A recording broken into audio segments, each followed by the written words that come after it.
is the death of relationship dumbassification.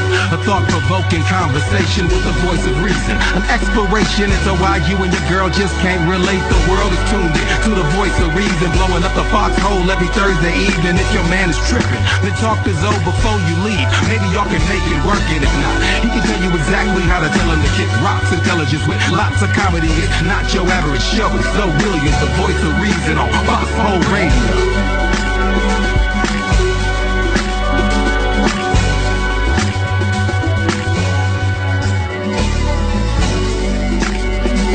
Ladies and gentlemen, ZoWilliams Rising has returned to the Foxxhole. Foxxhole Radio, Sirius 106, XM 149. You're listening to the ZoWilliams Show, Voice of Reason. I was told to call it the ZoWilliams Show, Voice of Reason. Wow, I'm moving up in the game.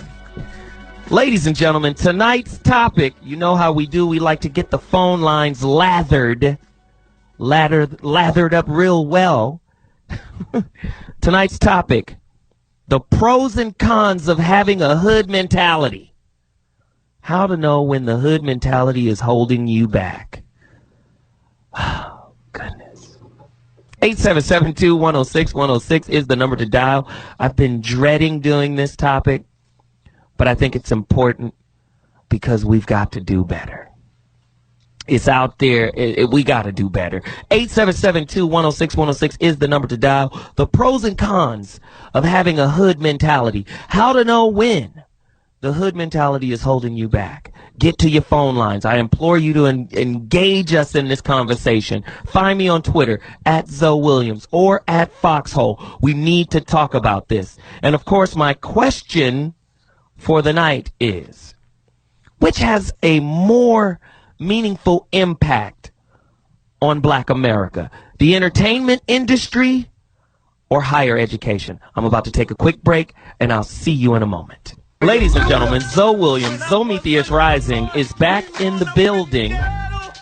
You're listening to the ZoWilliams Show, Voice of Reason, on Foxxhole Radio, Sirius 106, XM 149, and tonight's topic is the pros and cons of having a hood mentality. How to know when the hood mentality is holding you back. 877-210-6106 is the number to dial. Once again, that is 877-210-6106. I have guests, very smart guests, very heady guests, very accomplished guests, and they're going to come in and weigh in on this topic, and I'm going to introduce them now. This sister, man, when I tell you this sister is the model of accomplishment, and, I mean, she's incredible. She puts out a lot of books. She has her own publishing company. I mean, she's on fire. And, of course, I have her book, and I read it. But let me tell you her name first. Her name is Karen Hunter. She is an award-winning, Pulitzer Prize-winning, 1999, right, winning journalist, right? She used to be at New York Daily News. And she's incredible. She put out a whole bunch of books on a whole lot of people. When I say a whole lot of people, I mean Corinne Steffens, Superhead. She wrote that. Pimpin' Ken. 48 Laws of Game, Pimpology. I think Pepper from Salt and Pepper. The Download book. JL. What's his name? JL King. She's got #1 bestsellers in her back pocket. That's how ridiculous she is. So she knows her game. She's tight with it. Ladies and gentlemen, without further ado, please welcome the author of the forthcoming Stop Being Niggardly and 9 Other Things That Black People Need to Stop Doing, Karen Hunter. Wow. Hey, I just had to bring you in right. Shit. Well, sort of. You got to bring up Corinne Steffens first. Hey, that's all right, though. That's how they go. Hey, people reading. People reading because of that book. People who would otherwise not read. That is true. So come on now. I apologize, though. Thank you. Don't apologize. That was a great book for a lot of people. And Pimpin' Ken's was, too. That was a good book. Absolutely. I got that one on the Kindle, so that is a great book. And my next guest, another very, very accomplished brother. So we got an accomplished sister and we have an accomplished brother. Please tune in or call us right now at 877-210-6106. That's the number to dial. Tonight's topic, the pros and cons of having a hood mentality. How to know when the hood mentality is holding you back. Now, this next brother, once again, very accomplished. His name. Well, before I go into his name, he also wrote a best-selling book called The Hidden Debate. The truth revealed about the battle over affirmative action in South America and South Africa and the United States. It was released by Routledge in 2006, and it was nominated for two national awards: the Oliver Cromwell Cox Award, right? And the American Sociological Association Distinguished Book Award. So this dude is pretty accomplished, too. He's a professor. His name is Dr. Akil Khalfani, Ph.D. He's a friend of mine. I play ball with my dunk on him every time he comes to the West Coast. He's a good dude. Akil, say what's up to the folks, and let's start to weigh in on this conversation. Hey, what's going on, everybody out there? All right. All right. So yeah, look. And I'll let you try to dunk on me a couple more times when I get out that way. But Akil, you got to watch the line, though. I might come in. But you can't come to the court in running shoes again, okay? You got to wear high tops. That's That was supposed to be inside. Now you can't tell everybody that. I'm just saying. I just got to keep it real. To know a person's not really a baller. Exactly. Low tops. Ladies and gentlemen, pros and cons of the hood mentality. And the question that I posed, and I want you guys to reach out and call us at 877-210-6106. That's the number to dial. Which has the greatest impact? And I'm going to pose this to my two esteemed panelists. Which has the greatest impact or influence on black people? The institution of education, higher learning, or the entertainment industry, namely BET? Karen? What is this, a trick question? No, it isn't. I just... Yeah. Well, since you did not frame it as negatively or positively, I don't want to do it. You know, I would say right now our education, not higher education, because too few of us are actually taking advantage of it. So it has to be the entertainment industry, unfortunately, is having a greater impact on our community. Akil? Well, I have to take a slightly different perspective on that. And I have to say, especially since I teach at a community college, I would say that both college and the entertainment industry, and the reason I say that is because the entertainment industry makes people think about things, but where they really get their grassroots, their foundation, is through primary, secondary education and on into college. Yeah, but those say higher education, and I teach at Hunter College in New York City, and I was just telling a friend of mine how few African Americans are in my classes, and it's disheartening. I don't have a single black male in any of my two classes this semester, and I had one maybe last semester. It's disheartening to not see us in the classroom. And and this is to both of you guys again, because I love the back and forth and the perspective here, but do you think that this, adversely affects our ability to develop relationships with one another? Because they say 70% of black women are, not married. They say black women are graduating at a higher rate than black men. And when black women, after they've accomplished some things, go to look for a man, he's not there. So can we talk about that as well? Oh, most definitely. And, I think to Karen's point, it's in the universities for the four-year schools, the numbers of African Americans, both male and female, the numbers are lower. So, it's tragic around the board, male and female. But I think that if you look at a place like where I am at Essex County College, a community college, here you have numbers are growing. And I like to say, I'm at the HBCU of the Northeast. Because the numbers are so high. I mean, we have over 50% of the students are students of African descent from the islands and from wherever else. Yeah, but women are a greater percentage of that. And so then to speak to your question, you definitely have an issue where brothers are involved in all kinds of things that are not necessarily on the educational realm.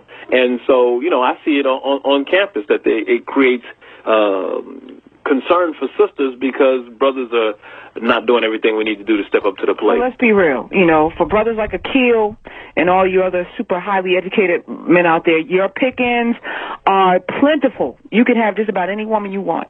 Amen. Because she's out there. And the opposite is true. 70% of black women are not married. 70% of black, and I know they want to be married, but you don't want to lower your standards. You don't want to necessarily be with someone who's unequally yoked to you, and I don't just mean spiritually, but you want to be able to have a conversation about the things that are on your mind. You don't went to school for 8 years. You want to come out and have dialogue in your household, and so many of us have to dumb it down or not have those kind of fulfilling relationships that we deserve to have because we want our beds warmed, and I can't blame them. Or, as the latest book that I have out, Don't Bring Home a White Boy, are looking at other alternatives. Great book. I agree with the premise, but as a publisher, I had to put it out there because of these numbers. Right. Black women need to open their options. Ah, wow, that's going to hurt me right now because I don't agree. I mean, please, you have so many women, so give me a break. Be quiet. Stop. No one is to know. Come on. Well, no. You got to have. I think the point is that yes, for brothers, there's a lot of options with regard to sisters. But I think that if we limit ourselves to the context that everybody has to have somebody who's at the same academic level that they are at, or financial. But if we have a broader concept of what relationships are about, and if relationships aren't boiled down to some Western, I'd say Western European way of looking at relationships, then we would have brothers who are carpenters, or brothers who are, let me ask you this. Relationship with a sister that's from a man who doesn't have a problem getting a woman at that level. So, again, the pickings are plentiful. It's nice to say, and you're in a room full of candy, wow, just give me a break. But see, to go back to Akil's point, would a woman who is, and we know this might be redundant, but would a sister who's accomplished, who, has an advanced degree and upwardly mobile career, would she date the carpenter? Yes, of course, she does. She dates him. I dated a dude that was in prison. It doesn't matter. You're special. When it comes to, relationships, you're going to do whatever it takes to be in one if that's what you want. But I'm saying, why should we have to? You don't have to. So it's nice to say, well, women, you should look at plumbers and electricians and men that make half the money that you make, when you don't have to worry about those pickings because you get the cream of the crop. Wow. So it's nice to say. Karen, I love it. We got a battle today. Ladies and gentlemen, you're listening to the voice of reason, ZoWilliams, Foxxhole Radio. We're talking about the pros and cons of having a hood mentality. How to know when the hood mentality is holding you back. We got some success stories out there. Is Puffy a success story? Is Master P a success story of the hood mentality? Is Jay-Z a success story of the hood mentality? Call me. 877-210-6106 is the number to dial. I'm about to take a quick break. Akil Khalfani, PhD, and of course, Karen Hunter. We'll be back in a second. Peace. Voice of Reason, Foxxhole Radio, Sirius 106, XM 149, pros and cons of having a hood mentality. How to know when the hood mentality is holding you back. Right? Somebody call me and finish this sentence. You know you ghetto when. Call me. 877-210-6106. That's the number to dial. We have, Karen Hunter, author of Stop Being Niggardly and 9 Other Things People Need to Stop Doing. And, of course, we have, professor and author Akil Khalfani, Ph.D. I want to go to some callers really quickly. We got Miguel from Phoenix. Talk to us. Hey, what's going on, man? What up, bro? Not much. Hey, so I just wanted to comment real quick. So the question is the pros and cons, right? Well, that's the topic. The pros and cons of having a hood mentality. How to know when the hood mentality is holding you back. Our question of the day is, which has the greatest impact on black people, the institution of higher learning or the entertainment industry? I definitely have to say entertainment because it seems like, and but most of them, you know, they want to be rappers, they want to dance, they want to do all that. It's like, any education? And no, I'm gonna smoke this weed and. And it sounds like the weed is flowing. Thank you for the call. Sounds like weed is happening right now. But no, I kind of can pull together what he was trying to say. He was saying that education takes a back seat to entertainment. And my question is, who has a bigger impact on these kids that are growing up? And that is, you know, does Cornel West have a bigger impact, or Eric Michael Dyson, or Al Sharpton, or does Lil Wayne? I mean, you know, I have two young kids, 13, 10, and 8. I said 3 young kids, sorry. And, wow. Sorry. No, you're very busy. I'm getting old. But, you know, I have 3 young kids, and my 2 oldest came home one day from a friend's house, and they were saying that, you know, wow, Lil Wayne got shot 9 times, or Lil Wayne shot himself, and he survived, and that was cool points. So my question is... Do your kids know who Cornel West is? Yeah, they do. Because you told them, or... I told them. Okay. You know, we'll sit down and watch something. It's not something that they're sitting around talking about with their friends, with the Cornel West latest book. No, they're not. They're not. Not at all. But we have to ask the question, who's controlling that? See, it's not just that there's this question between entertainment and education. It's about who's putting those images out there. The media, the corporate conglomerates.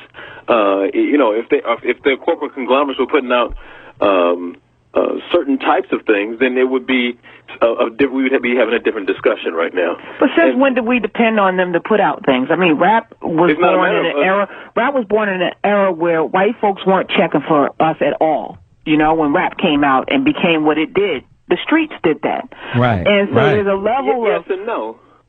The streets were successful promoting hip hop and rap and DJing and all of the things that we know right now as part of the hip hop culture came from the streets. When corporate America got a hold of it, it had already run through the neighborhoods throughout the country. That's true. So, That's you true. know, at the end of the day, we don't need them. This is part of what I say in my book. I'm sick of us depending on them or blaming them or worrying about them when we have never, not during the Great Depression, not now, needed white folks to do what we need to do. But we're so busy looking at them for our solutions instead of saying, hey, we spend more than $750 billion as a group of people. That's power. Right. Why aren't we using that? Akil? Look, I don't disagree that we have economic wealth in our community, but if you put that wealth up to the total wealth of the United States, that's a small piece of it. So but it's enough. But let's not take it out of context, though. We have to look at the whole picture, and so when we oftentimes those numbers are quoted, but they don't talk about them in terms of the total makeup of and who controls things.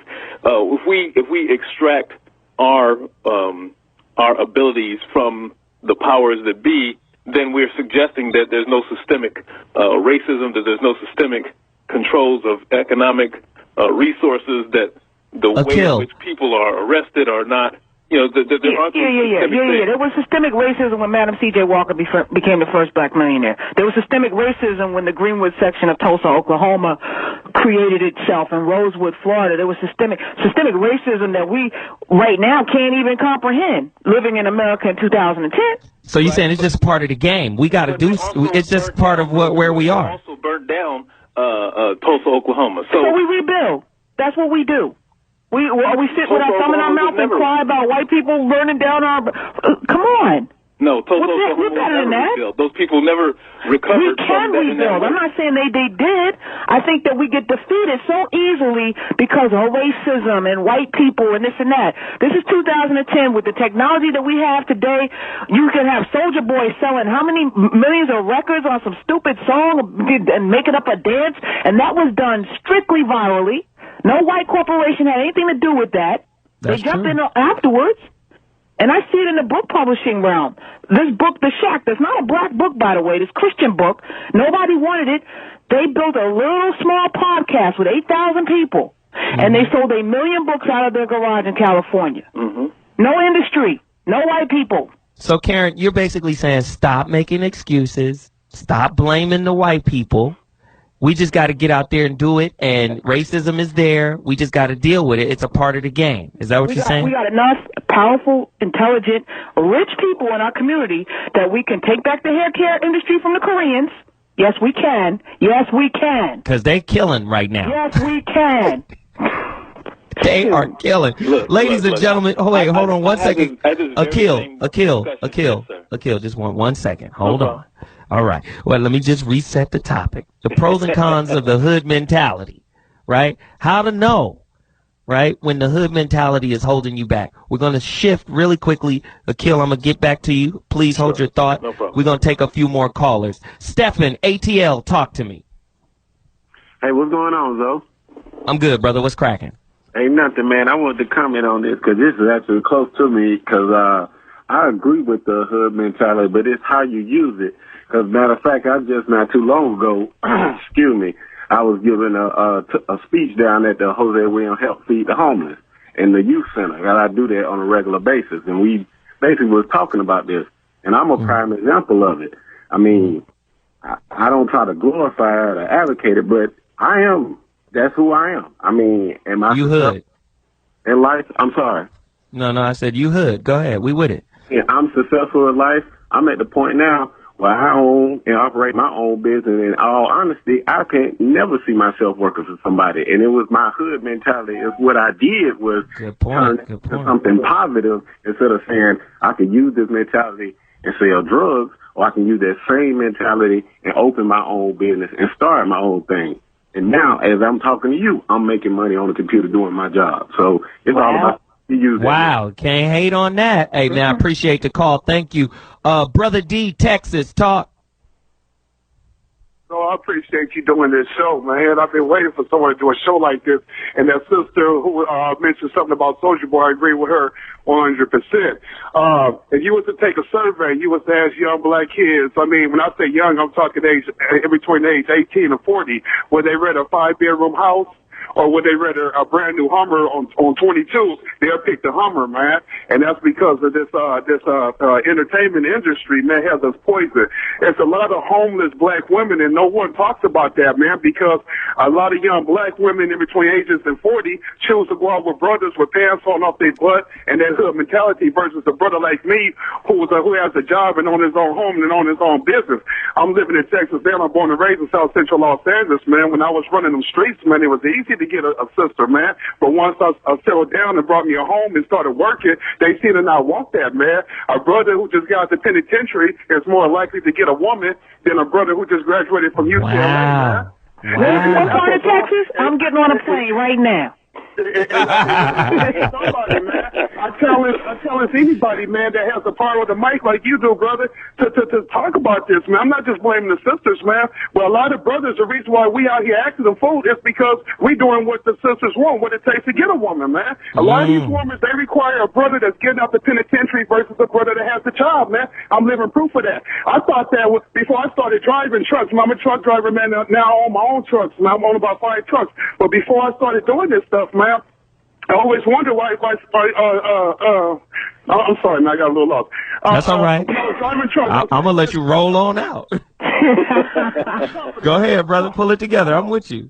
I was working for this company, this trucking company, and out in San Bernardino, California. And I seen so many brothers make one with white girls or they single. I'm like, well, why are y'all so single? They say, because once you get a job, man, sisters don't want us, man. Oh, that's... You know? And I'm a truck driver. What's your name? Huh? What's your name?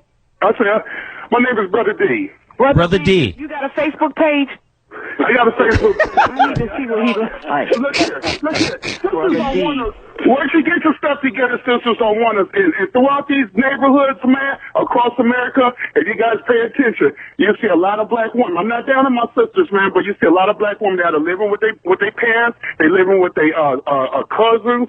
They living with somebody other than they man. Walk through the malls. You see a lot of sisters walking by themselves. You see the Mexican girl. She got her husband. You see the white girl. She more likely got her husband, boyfriend, but the sisters are single. They hating on us, man. The rap music had told these sisters that a man, he got his Lil Wayne, a man is Soulja Boy, a man is Snoop Dogg. And brothers like Tavis Smiley and Cornell West and brothers like you brothers doing this radio show, they overlook us, man, all day. Hey, brother D, wait, brother D, hold on. Brother D, let me just say thank you for the call. My goodness, that was a filibuster tangent right there. So I bet there's something up there. Mm-hmm. Yeah, something's going on. But we got to take another quick break. Trust me, this thing is getting crazy. Bishop from ATL, L7 Buffalo, Jamal, New York, hold tight. We'll get to you when we get back. I'll be back in a quick second. Peace. Ladies and gentlemen, ZoWilliams, Voice of Reason, Foxxhole Radio. The pros and cons of the hood mentality. How to know when the hood mentality is working against you. 877-2-106-106. That's the number to dial. You're in the Foxxhole. This is the ZoWilliams Voice of Reason radio show. And we got great guests. We got great callers. Karen Hunter, author of Stop Being Niggardly. And this is a very clever book. Stop Being Niggardly and the 9 other things black people need to stop doing. And, of course, Dr. The professor, Akil Khalfani, Ph.D.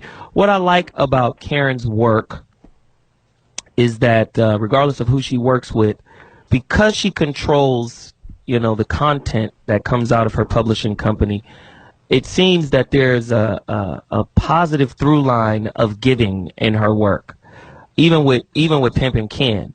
Like if you take Pimp and Ken's 48 Laws of Game, Pimpology, rule number 33 is bring your people to the top. Because what I find, just being an African-American male, if you got something, envy is real heavy with our people. Judgment and comparison and hate and all of that. So a rule like that ties into, rule number 12 from Nanny Helen Burroughs' book, which is the Negro must stop forgetting his friends. Remember.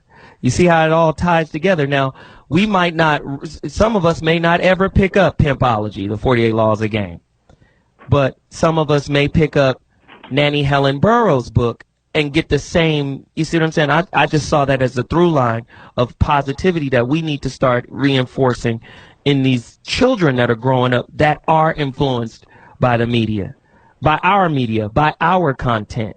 Because at the end of the day, we don't have to take that deal if it calls our personal integrity into question. Is that not true, Karen? Man, I love you. And that's really what this should be about. I think we have been brainwashed and hoodwinked and bamboozled. All of that. To hate ourselves, to hate each other, to mistrust and distrust, to the point where, because they know when our energy is authentic, we create things that right now you can't turn on television or any form of media and not see our influence. Right. So if we have that much power to change how commercials are done and movies are done and television, anytime we have a reality show, it's the top rated one. That's true. All those housewives, Atlanta's number one. True. Why? True. Because they can't stop watching us and they can't stop wanting to know what we're doing. But we don't use that power to our advantage, and we don't use it for ourselves. You're right. We spend so much time worrying about who has more instead of adding to that person's wealth and adding to that person's coffers. So that, for me, my whole philosophy is if I get there, I'm pulling everybody with me. We got to. I don't want any broke friends because then they don't borrow money from me. I want everyone in my camp to be rich. Yes. Jamie Foxx says the quickest way to get rid of somebody is to give them $2,500 with the stipulation that they must return it in 60 days. He said that's how you get rid of somebody. They'll take the money and then they'll never bother you again. Akil, what do you think? Weigh in on this. I agree. I think that, first of all, I think that we definitely have to shine in on our successes, on our greatness. So we are great and we've been great people. We have to use the Sankofa method, I would say, and that is to see ourselves from our ancient reality of who we are and use that strength to pull into the present. The brothers and sisters from the 60s, the brothers and sisters from the 20s, what they reflected upon the Garveys, the Du Boises, the Maulana Karangas. They reflected on the things that our ancestors brought to us and used that as a place of strength. And so today, I'm arguing that we need to go back to that. We need to have the reality of our greatness be the foundation of our successes. So I don't disagree with Karen at all. I think that there's a lot of stuff that we can do, and we got to pull. We always definitely have to. We have to stop seeing ourselves trying to be kings on the block or the chief and on this place and that place. We got to be collectively be great. You know, I don't even mind us being kings on the block. Jay-Z was a king on the block, and so was Master P. But they parlayed that kingdom into a real kingdom in mainstream industry. Jay-Z being the greatest example, I think, of somebody taking that street hood mentality and making it corporate on another level, changing how kids are wearing their pants now. Right. You have to applaud that. But he definitely had to crash the party. He didn't have an invite. He jumped over the gate. Right.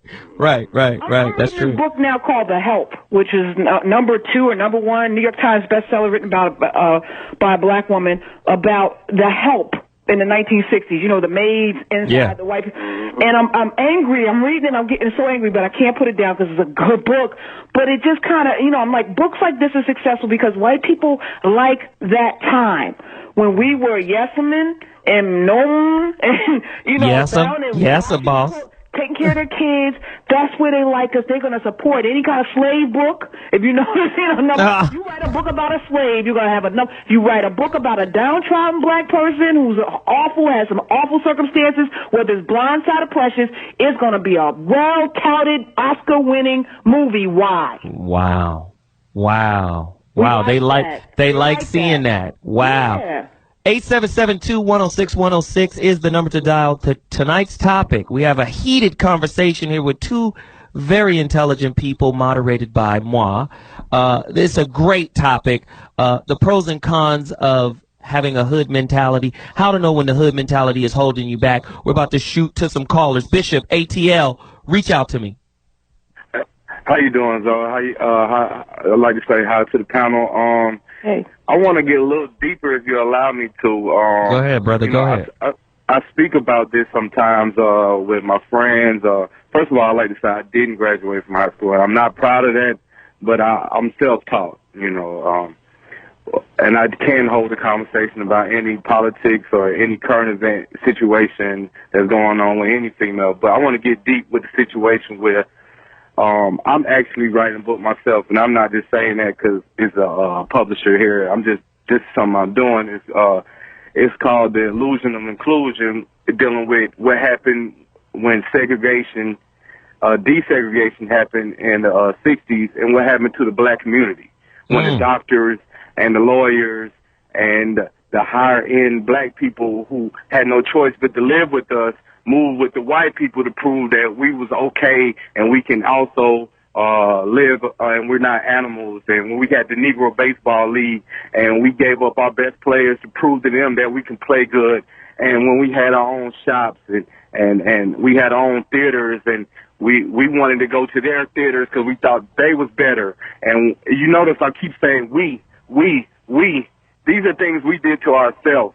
And if you don't know your history, and sometimes I get back and I get involved with people and I talk to older people and they say, oh, you young people, we fought for this, and they did. But I always, in the back of my mind, I wonder if they would have fought to know the end result right now, how displaced our community is and how their actions were in a way they was doing it for a purpose and a cause, and I applaud that purpose and cause, but to prove to somebody else that you're worthy is misled in the first place.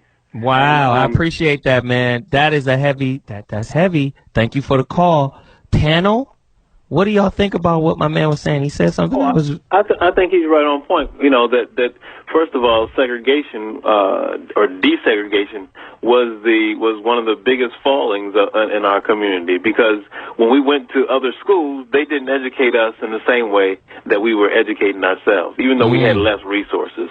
The nurturing environment of our educational students. So when you get people who go to send their kids to school now, they still think they're going to be nurtured, and they go there and they're not nurtured. nurtured, and you know, that's what so parents don't follow up on it, unfortunately. If you look at the schools now, you have parents who don't go in and make sure the kids are getting what they need because they suspect that the school system is doing, you know, they send the schools, public schools should do what they're supposed to do, but they don't. And so unless you go in and you stick in with your child all the way through, your child doesn't get what they need. So he's right on point on with that. Karen? Yeah, Bishop, and powerful. And you know, Zoe, from my book, Stop Being Niggardly, and 9 Other Things Black People Must Stop Doing.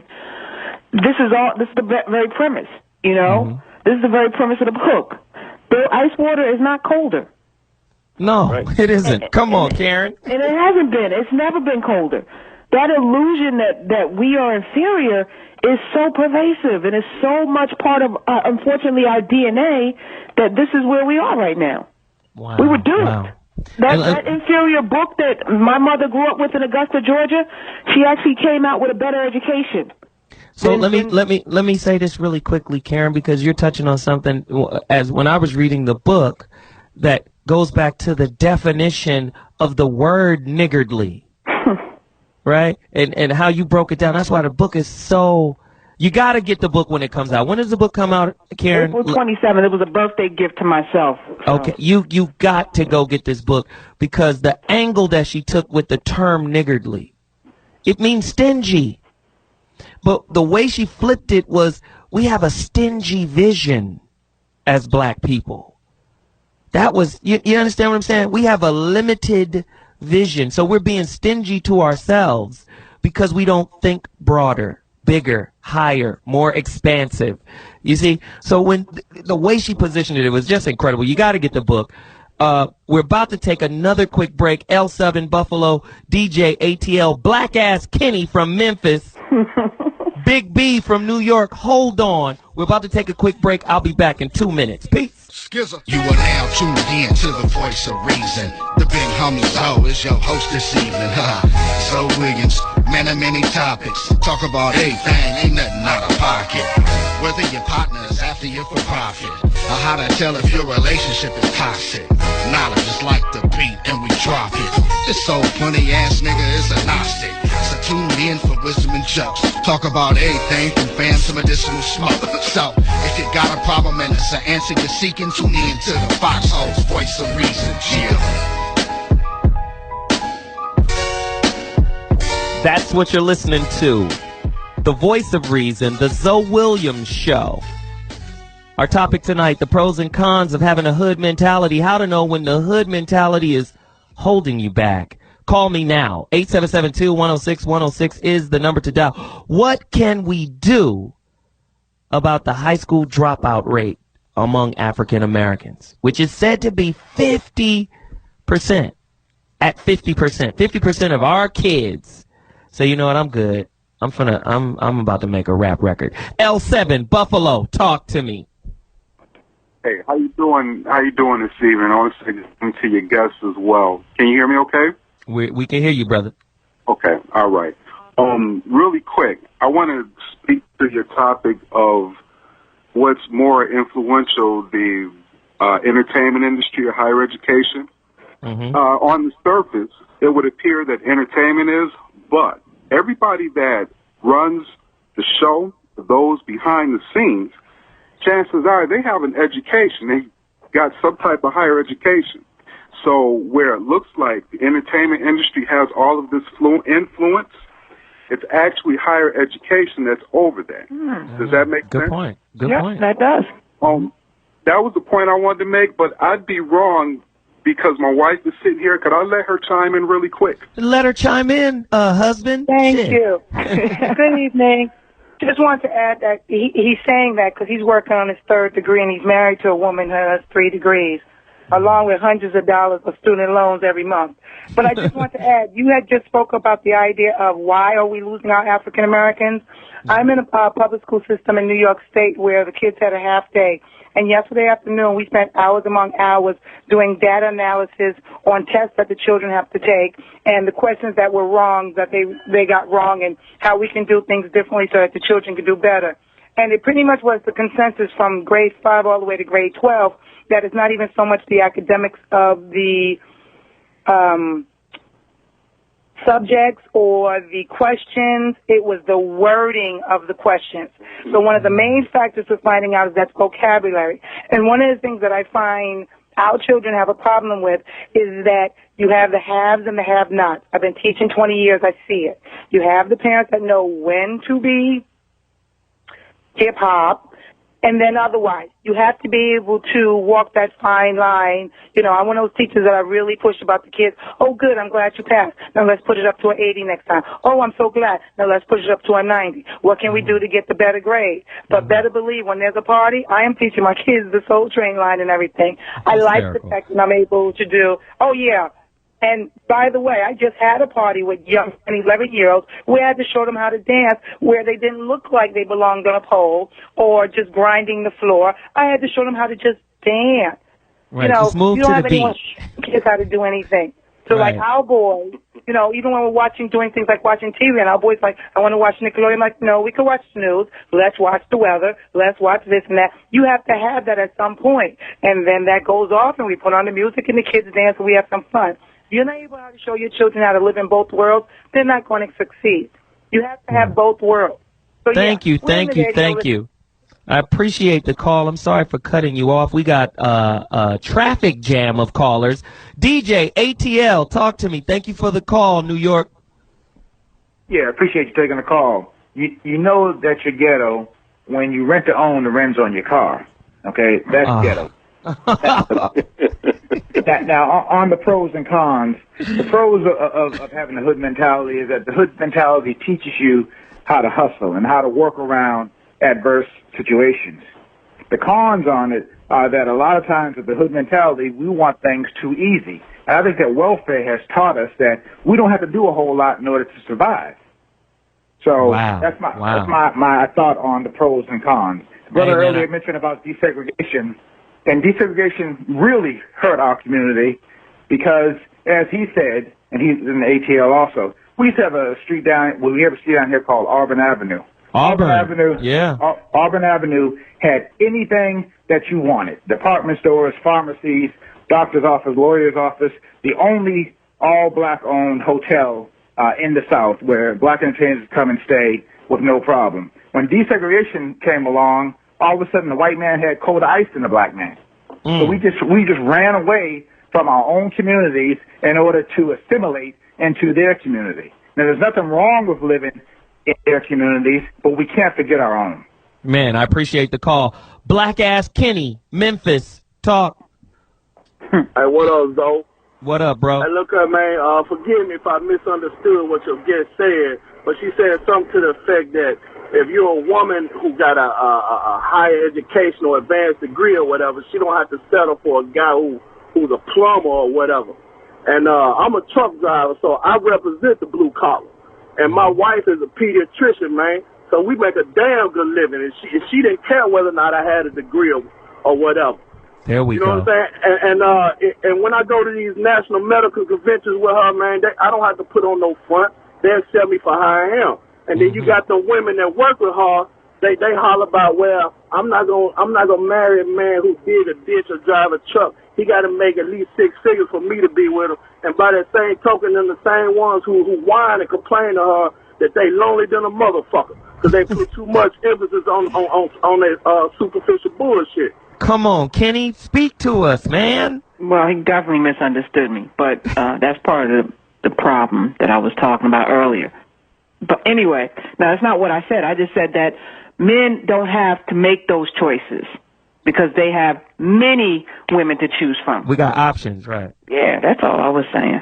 Right. Yeah. Thanks, Kenny, for the call. Big B, New York, talk. Yo, yeah, I just want to get in there, man, and just say that the sister right, man. A lot of times you got brothers that are not stepping up, being that man that she needs them to be. So when she gets this higher education, she steps off and go try to find somebody that can be able to meet her standards. And when she can't find that, she ends up being lonely. You know, so brothers need to really get on their game and be a man for that woman so that she won't have to worry about if your education can meet her standards, because she just wants you to be her protector. You got to show that you can do your job as a man. If you can't do that, then step off. That's all she really wanting. And I'm out, man. I sure appreciate the time. Thank you, I'm man. in love. Thank you, brother. Listen, if you guys want to get involved in this conversation, we're talking about the pros and cons of having a hood mentality. How to know when the hood mentality is holding you back. 8772-106-106. That's the number to dial. You should call right now because we got people here that can answer your questions. 8772-106-106 is the number to dial. The pros and cons of having a hood mentality. ZoWilliams, Voice of Reason, Foxxhole Radio, the ZoWilliams Show on Sirius 106 XM 149. Callie, Cynthia, it's time to talk to me. How are you doing? I'm good. You know, I've heard so many wonderful things from everybody, but one thing I did notice, I hear a lot of things about black women accepting or choosing lower men or whatever. It's not a matter of us choosing anything. I think women need to just be proud of what they are, what they have accomplished. I've owned my business. I'm a carpenter and a plumber. Wow. I own my own home. I'm retired from the sheriff's department. I was a deputy sheriff. I have a lot of skills, but that doesn't cut any man out of my life. Are you married? I'm not going to compete. No. Oh, don't want to be. Thank the Lord. No. I'm single. Okay. So she's packing. She's packing, right? You know, but I enjoy my male friends and go out with them. You know, but it's about tying down and being with one. I think there's a lot of problems everybody has. Until you can learn to be with yourself and love yourself and then get out there, then you can share with someone else. But a lot of people get together too soon. They meet somebody, and then a week later, they're married. They don't know nothing about each other. I think we need to take time to learn about yourself first. Is she talking about so Lamar that you can Odom? appreciate somebody else. Hey, I appreciate the call, Cynthia. Thank you very much for reaching out. Let me ask you guys this, because, I mean, I do relationship roundtables all over the country, and we're about to go on a tour sometime in August. Where I'll be going to the hottest hair salons across the country, and I'll be doing relationship roundtables at the barber shops and all of that. So trust me, when I get out on the road, it's going to be like a 20-city tour. I want you guys to come out. But one of the things that I see at the roundtables, to me, it adds up to a kind of classism that sisters put on brothers. Like, if you're not making a certain amount of money. That's all phony. I'm just saying. That's what it looks like. I want somebody to address this. We all have a wish list and a checklist, and I think that goes across, gender lines as well, things that we want in our mate. But the reality is, when it's cold outside and it's Valentine's Day, or you want, you want someone to go with you to Jill Scott concert, you're going to go with whomever is around. It's not going to matter how much he's making or what he does for a living, and I know this for a fact. So, we can talk that talk, but the reality is 70% of black women aren't married because they have these high standards. Well, go ahead. It opens the door for the discussion about interracial relationships, right? Because then if sisters, brothers look at sisters and say, well, why are you with this person or with that person who's not a brother? But when sisters feel as though their options are limited, that lends itself to that sometimes. But I think that by expanding your horizon, that also opens the door. So you have a two-way street on there, Well, and also in the book you wrote with Karen Folan, don't bring a white boy home and other notions that keep black women from dating out.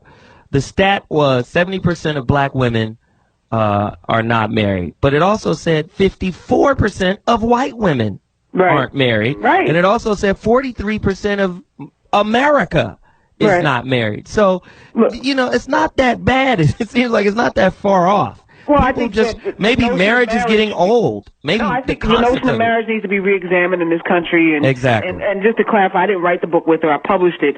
And I did so because I thought the discussion needed to be had, Right. And for Karen Folan, it was just a matter of finding somebody. And she went online, to find her mate.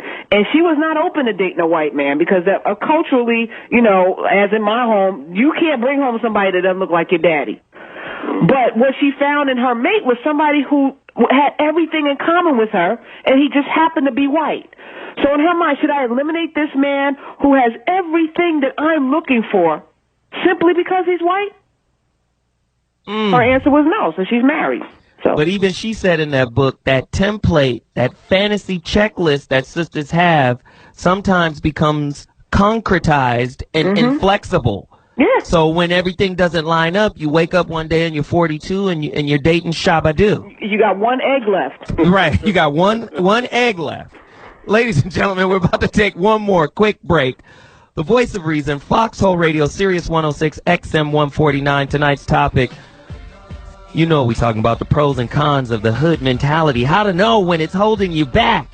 Call me now, 877-2-106-106. You're listening to The Voice of Reason, the ZoWilliams Show. I'll be right back. Ladies and gentlemen, ZoWilliams. I'm back, and I'm listening to a song about welfare. Black people are really creative people. This music here, and I love Bone Thugs and Harmony, but it is kind of like musical soul food, where, you know, you get kind of a psychological hypertension or diabetes listening to it. You know what I mean? I mean, it's unfortunate.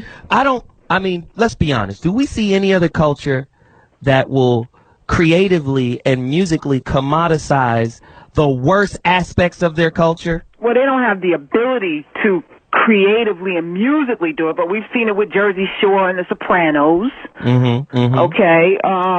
There's this whole trailer trash kind of movement with this comedian, you know, it's kind of trailer trash, white trash kind of thing. Oh, Sarah Palin.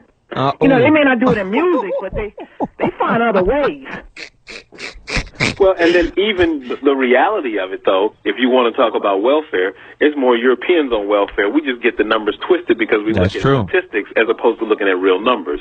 Because they're a great number in the population in the U.S., the number of folks on welfare is not Africans in terms of the greatest number. So, but we do glorify it. I mean, I know I have friends of mine that have gone to Ivy League schools, and they act very hood.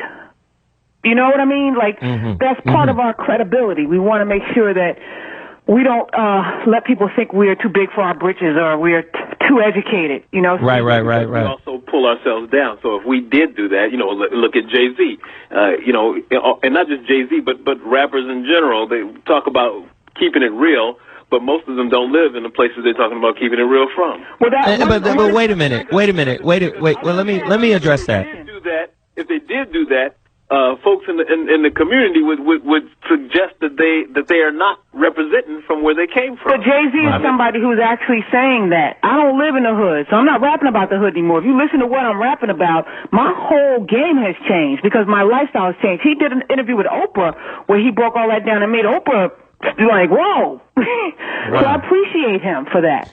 But see, let me say this here too.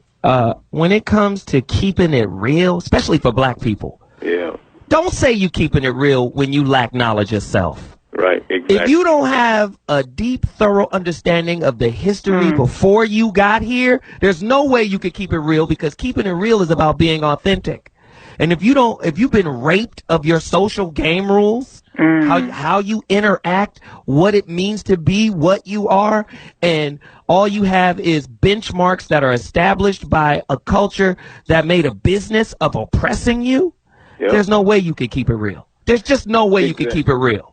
For me. Now, exactly. Exactly. And that's the place where we don't keep it real, because we don't have, go back to the sister's point about the high school, the scores in the high schools, if we had a greater understanding of self, if we knew self and we loved self, we would do much better. If we go back to the segregation times, that's why folks did so much better, because they had a great love for self, and they would, even with the poor books that they had, they loved themselves and their culture and their history so much that they made sure that you knew how to read. But she said two things that were profound to me as an educator. Number one, our children don't understand vocabulary. So it's not that they can't pass the test, they don't understand the words, so it makes it impossible. But they're also strategizing on how to take tests instead of, as Marva Collins did in Chicago, teach kids how to, reason, use logic, teach them how to think so that they can solve any problem. So we're not teaching kids how to think, we're teaching them how to take tests. Right, and memorize. We're not teaching them critical thinking. It's just a memorizing game that we're teaching them. Teaching them what to think as opposed to how to think. Say again, Akil. And we don't treat education seriously. You know, we say, people get satisfied with mediocrity, whereas I think mediocrity is a disease. Right? So that if you really understood the game, that you would be, you wouldn't be happy until you got the best, your 110% effort. If you're 110% effort, you got a C. I'd rather have that C from that person than somebody who got an A who's just floating through. Because the person who got an A who's just floating through, in a month's time, they couldn't tell you a thing about anything they went through. Exactly. No, and that's true. And man, let me just go to some more callers because there's a lot of them. One Love, Minnesota, talk. What's going on, Joe? What up, brother? No, all right, man. Yeah, I just want to touch on the topic real quick, bro. Get at me. Basically, what I gotta say, man, I'm a quote Chris Rock real quick. You know what I mean? Black people love to keep it real dumb. We gotta stop this bullshit, bro. This is, you know what I mean? Because the one thing we gotta stop doing is glorifying ignorance. You know what I mean?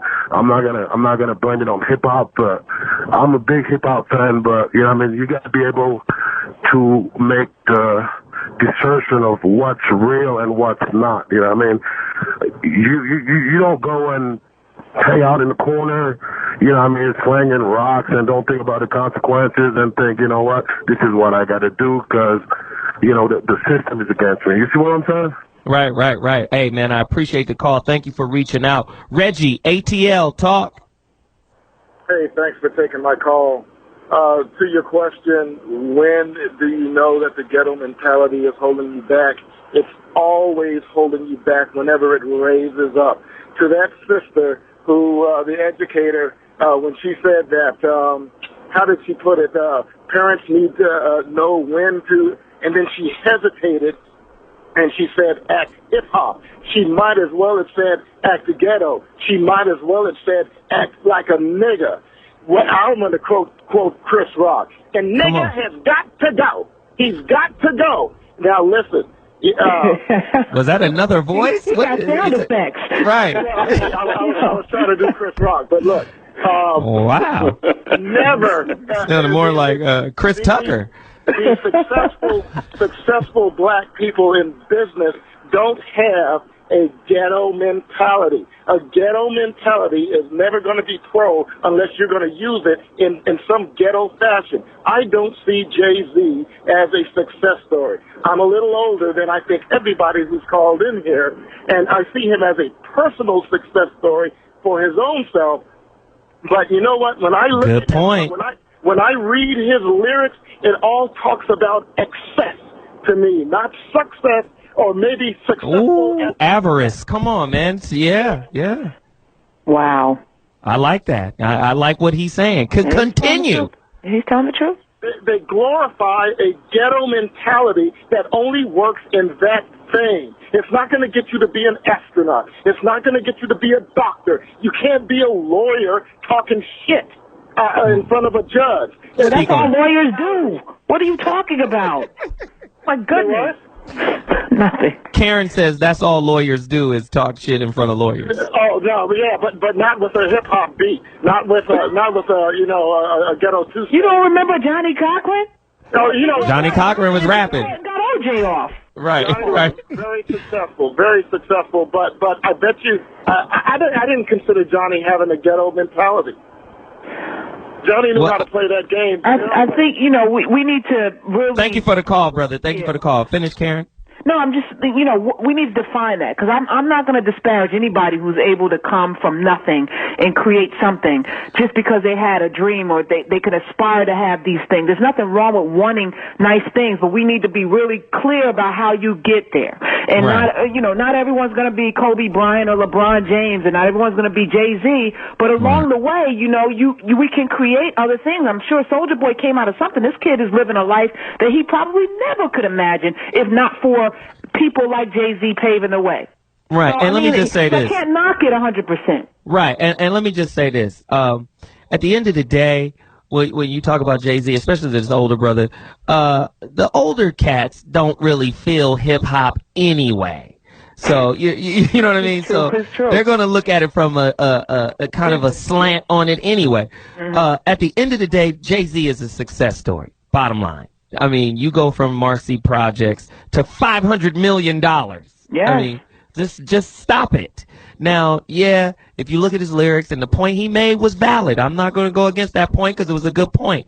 But now Jay-Z has to be called to do something greater in his music. And he's doing something. He's bringing water to Africa. And again, I'm not a Jay-Z advocate. Don't get it twisted. I'm not with the diamonds. I think there is something a little Masonic about, we could have another subject about that. Here we go. I can go there with you. But, I can't knock what he is doing. Right. I don't want to throw out the baby with the bathwater. I want to take everything that's good and let's build on it. Right, exactly, and that's a good point. I think the brother was saying simply that, if you take, for instance, when Jay-Z was the ambassador for with the UN, the youth ambassador of the world, that he had an opportunity there to do something great, for instance, but it didn't manifest in ways that it could have to transform some realities about people's perceptions about Africans in the United States, but also about how his generation can do something to transform the reality, not for self, but on a grand scale. Right. And I think that here I grew up in South Central Los Angeles, so went to LA High School, came from a poor area and went on to school and first generation college student and so on and so forth. But the reality is that I'm grounded in the fact that I know that I'm here where I am today because somebody died to make it possible for me to get here. Somebody bled for me to get here. And so those are the things that motivate me to continue to do what I do and find ways to give back in ways that I may not think about today, but that I got to think about tomorrow, because I know that all those great successes and those sacrifices are what made it possible for all of us, all three of us on the phone and everybody listening. To right. Be where we are today. And let me say this. The foundation. Right, Akil, and let me say this too, as far as, back to Jay-Z. Karen just said Jay-Z is giving kids in Africa water, but I never heard of that until right now. But I have heard of It's a Hard Knock Life, and I have heard of Hove and all this other shit he got. My point is sometimes, and I got this from Quincy Jones himself. Quincy Jones said, "You hip-hop cats, you got it right. Go get your money." He said, go make money and take care of your family and give your friends jobs. He said, but after you get your money, he said, find out if your money has any power. See, to me, Jay-Z should be rapping about giving water to Africans. Right. To me, Jay-Z should make an album about philanthropic endeavors, about recontextualizing the mentality of the kids. In my opinion, his music helped to shape. That's what I'm looking for, Jay-Z. To me, that's greatness. When can we have an artist of Jay-Z's caliber that'll say, let me get out here and do something that will revolutionize the mentality of lack in my community, the mentality of scarcity, right? Let me recontextualize what it means to have currency, not Michael just currency. Jackson. That's some Michael Jackson. Now, Michael Jackson, Man in the Mirror, Earth Song. I was going to say, that was his whole... Where's Jay-Z's Earth Song?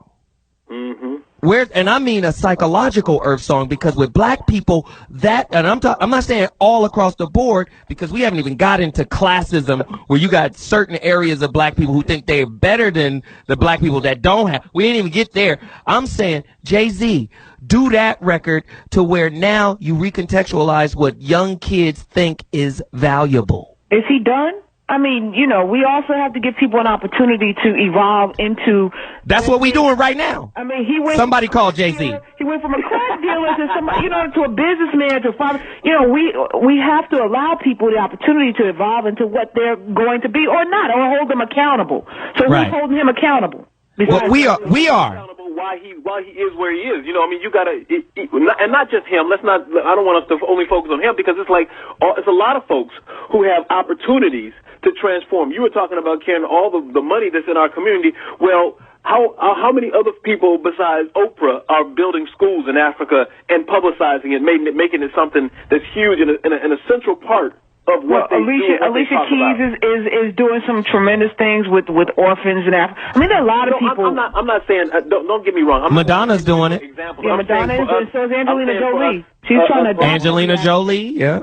On a broad level, I'm saying she's trying to buy Africa. What are we doing as a community, and how do we both contextualize and transform the reality that there's a momentum behind something like that, so that we're doing it collectively, and that so that a Jay-Z inspires a Lil Wayne and inspires all the people who are following him, who are coming up after him to do the same thing. Well, you know what this says? It says we lack leadership.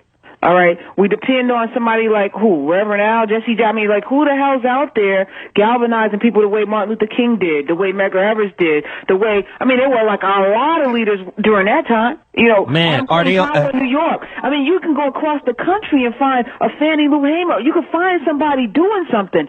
Today we have a lot of talkers who want to have conferences that line their pockets with sponsorship dollars.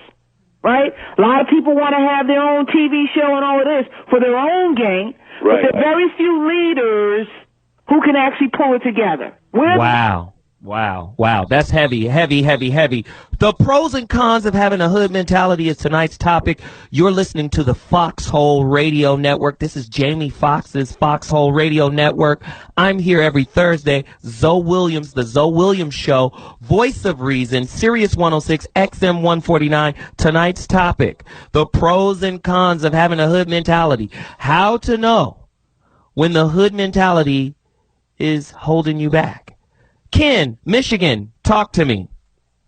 Thanks for accepting the call. Really appreciate the topic. You guys are doing a great thing. I guess I want to chime in on the education piece and also another piece. First, Detroit, Michigan's economy is terrible. Detroit, they're closing down schools left and right. Mm-hmm. So, you talked about education. What do you think a kid thinks when, their school's closed down and they're transported to another school, and then teachers are worried about their pay or worried about their job, and then the kid goes home and then they have a mom that's young and her priorities are just, all over the place, and then that kid's mother's mother is young as well, and you have this strange generation, this strange thing going on with family unit in the black community, and then there's no type of reinforcement of values or reinforcement of, I think, the importance of education in the home or in school. What kind of things can be, I guess, I'm posing this question to the panelists and to all of you guys first. What type of things can be put in place to help, reinforce the importance of education and values? Well, listen, brother, let me thank you for the call. I appreciate it. Let me just say this really quick. The lost can't lead the lost. I'm sorry. We just don't have the resources to do it. Just like Karen said, some of our leaders, I'm just going to keep it real, are on the take. They're getting paid. They're not really concerned about the real the welfare of the people out here, because if they were, they would be in the streets. They would be in the streets. They would be hollering in the streets. I don't see it. And I'm in the streets. I mentor at a high school. And I'll be dealing with these kids. Well, actually, it's from kindergarten all the way to high school, and it's in the inner city. I mentor. I don't see Sharpton and Tavis, but I do hear them arguing on the radio when they should have had that conversation behind closed doors.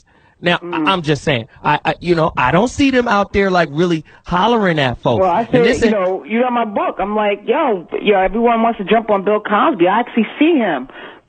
Bill Cosby's out there. He's out there. No fanfare. He shows up and talks to schools with kids, and no fanfare, no cameras. Right. But let me just say this. This isn't to belittle their work. This isn't to say marginalize or minimize what they do. But I'm saying, if they're asking us to do more, let them first be the example of more. And then we'll be motivated just by seeing you. Come on, pop up at an inner city school one day and see what happened. The kids will gravitate. Go ahead. And I think that we also, I always say that, look, as we build institutions, that I'm a brick, and one brick doesn't make a wall. It takes all of us to do things to transform the world. So the point I was making before about a king, if you see somebody that way and you applaud that, that's fine. But we need lots of us to be leaders. So we need to train. So the young folks you go in and talk with, the young folks I go and talk with, we need to encourage and to help prepare them, to train them all to be leaders, and so that we have lots of folks who can lead in smaller capacities. That was the gap from the 60s. That's where we used to do it. Great leaders, and once they were all taken out, we didn't have anybody to fill the space. And so we needed lots of people to fill those spaces, and if there was a whole bunch of us, then there wouldn't have been any space to fill, because we'd have been kept in the momentum going from that time. So we didn't have a system. We were depending on charismatic individuals as opposed to a system. We need a system, and that's what the brother's really asking. When a school shuts down, what's our game plan? Well, this is my thing. I don't want to depend on the government to educate my kids. I don't want to depend on the government to raise my kids as we do. We let the government have too much control over what we do. And if we had a system in our community to ensure no matter what they do, that our kids have the basics.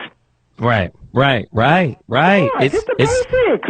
So let me do this really quickly. We got a few more callers. Let me run through them all and get back to y'all. Kojak, Penn, talk.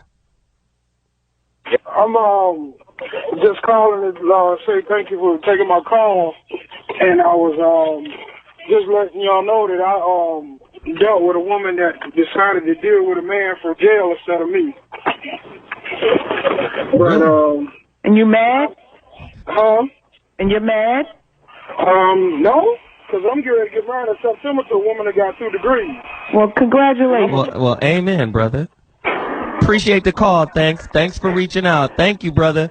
D.A. from North Cackalack. Oh, it went out. Hello? What up? Yes, how are you? I'm Dia, and I actually live in San Diego, but I'm on the road in North Carolina. Thank you for taking my call. Okay, Dia. First of all, I would like to say thank you for this show. It is so inspiring because, number one, my husband is a truck driver. Number two, my daughter is in San Diego State University. I am from the South, praise God, where some women are still women. And I want to say we do need to educate our kids, first of all, from home. It starts within the home. And our people perish from the lack of knowledge. Well, they don't try to educate their kids. You got young mothers that rather go to the club with a girlfriend and sit down and help little Leroy with his homework and want to know why he act out, and they want to try to give him Ritalin and all this stuff. It starts within. If you are a mother, that is a title that God bless you with. Nurture your children. Encourage your children. Embrace your children. Show your children love at home so they won't try to go out in the streets and be gangbangers and strippers and all that stuff.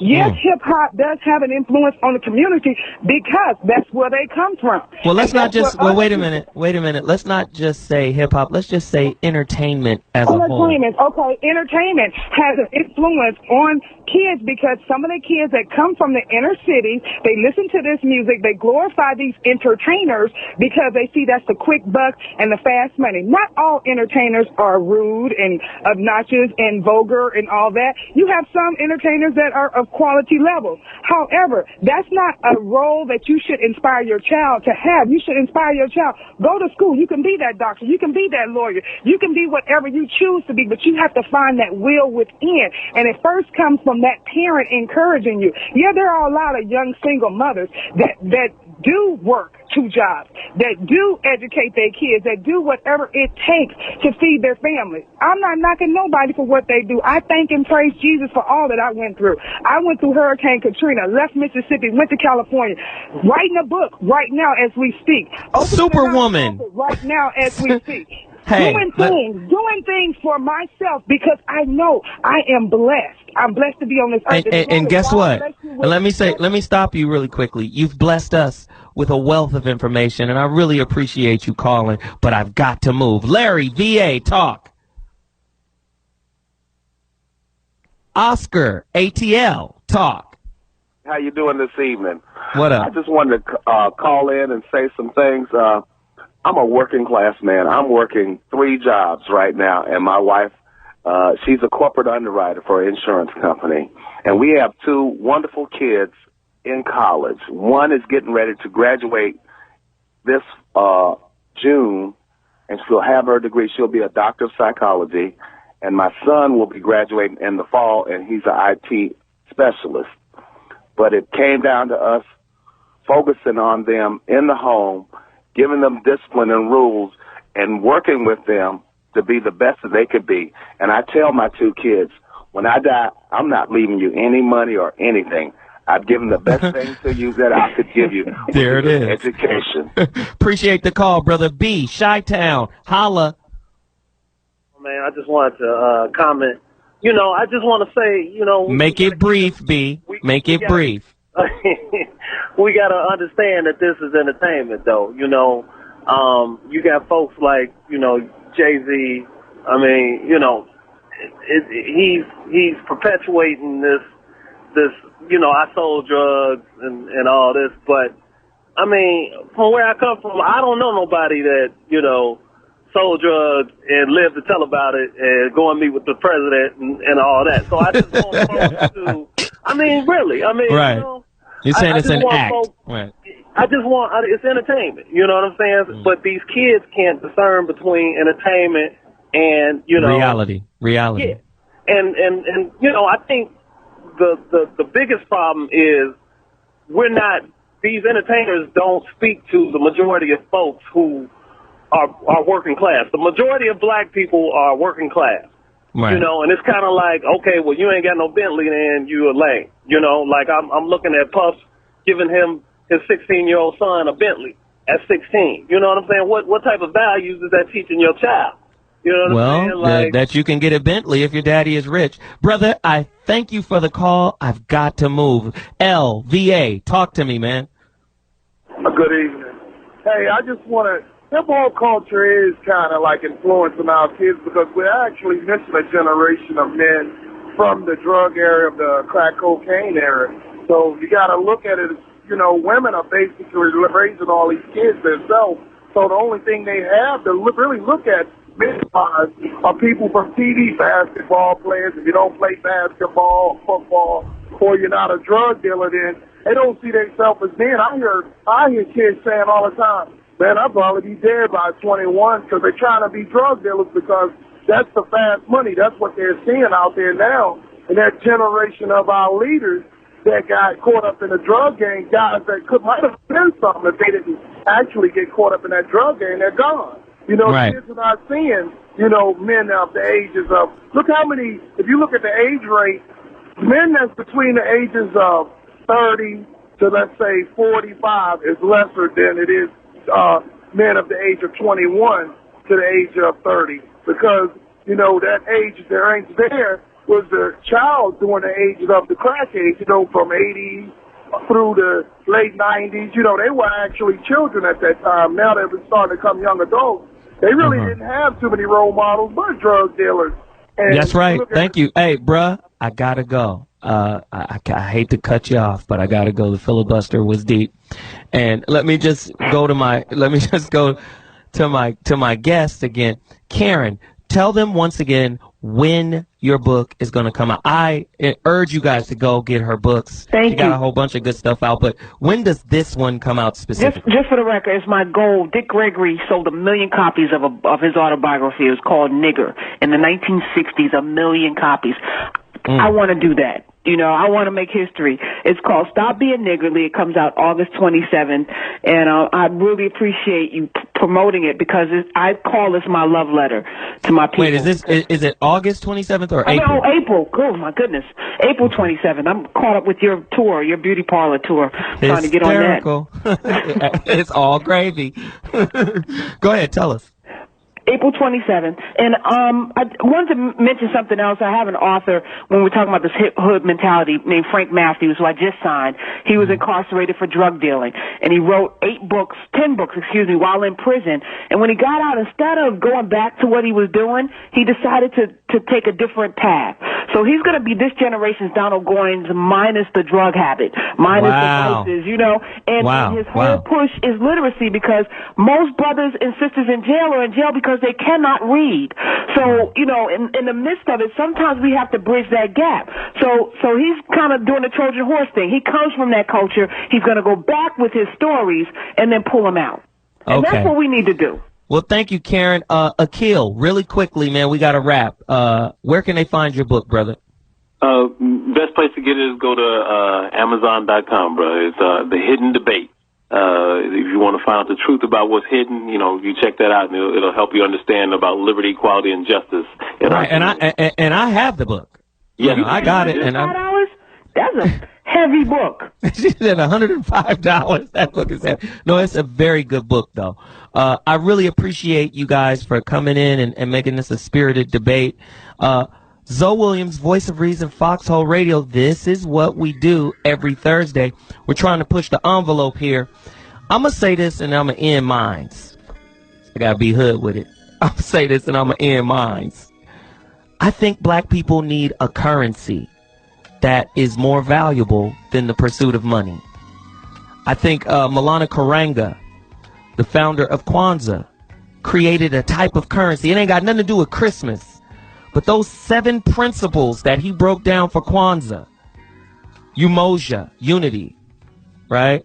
Self-determination, Ujima, collective work and responsibility, Ujama, cooperative economics, Nia, purpose, Kumba, creativity, Imani, faith. If we could have those as currencies, right? We could have those embedded internally. Then I think money and its value would have its proper place. Do you know what the word affluence means? It means fluency. It means to flow. Money is a lubricant for society. It helps you smooth into situations easier, financial situations. But it should not determine your worth, who and what you are. If you were connected to these kind of currencies that I mentioned before, we would go far as a people. Our relationships would be better. I'm ZoWilliams, the voice of reason, and that's my final thought. Y'all got to reach out to me at Sirius-radio.com. And I love to continue this conversation in the blogosphere, and I'll see you next week. Peace.